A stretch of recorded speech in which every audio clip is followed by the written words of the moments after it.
Hello बच्चों, let's read the question. Question says the root mean square value of alternating current is equal to number 1 the twice the peak value, number 2 half the peak value, number 3 1 upon root 2 times the peak value, and number 4 equal to the peak value.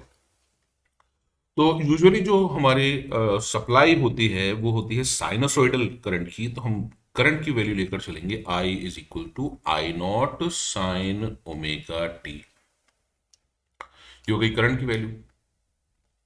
अब RMS की जो definition है उसके according it is that steady current which when flowing through the conductor produces same amount of heat as it is produced by AC in the same time interval. यानी अगर हमारे पास steady current है, जैसे अगर हमारी ये हमारा साइनसोइडल करंट है, तो ये करंट अगर कांस्टेंट होता, अगर मान लीजिए कांस्टेंट होता, ये हो गई आरएमएस वैल्यू, तो 0 से टी टाइम में जितनी हीट इसने प्रोड्यूस करी है उतना ही ये आरएमएस वैल्यू 0 से टी टाइम में सेम हीट प्रोड्यूस करता.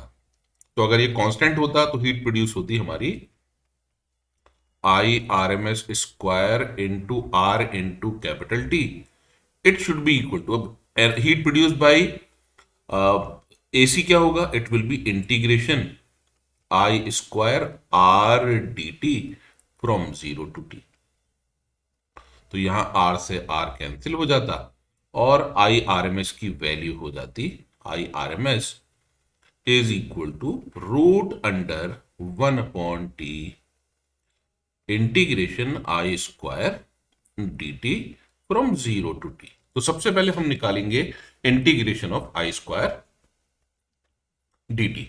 तो आई स्क्वायर डी टी को इंटीग्रेट करेंगे, यानी integration of I not square sine square omega T D T from 0 to capital T.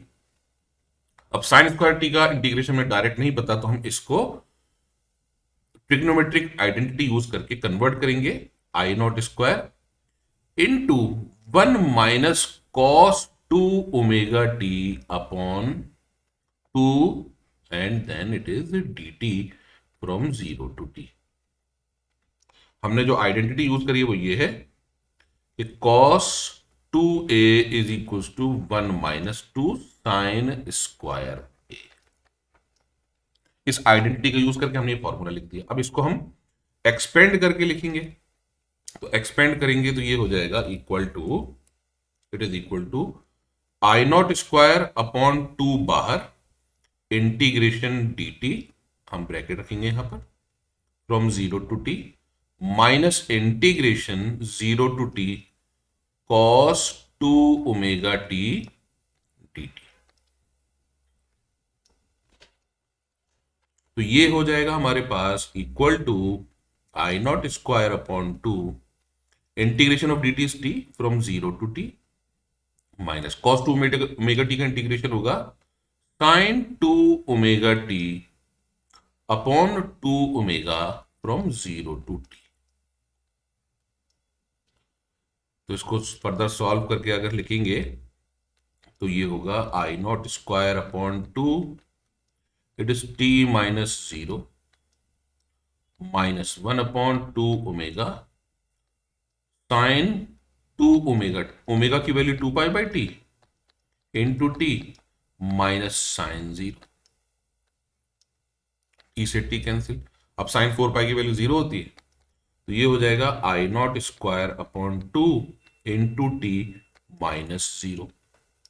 तो ये हो गया integration of I square D T. अब ये वैल्यू हम पुट कर देंगे इस इक्वेशन में. तो हमारे पास आई आर एम एस आ जाएगा. I R M S is equal to under root of 1 upon t into I not square upon 2 into t, t से टी कैंसिल, ये हो जाएगा I not upon root 2.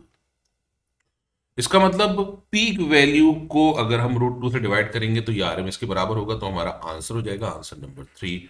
I hope you understood the solution. Thank you.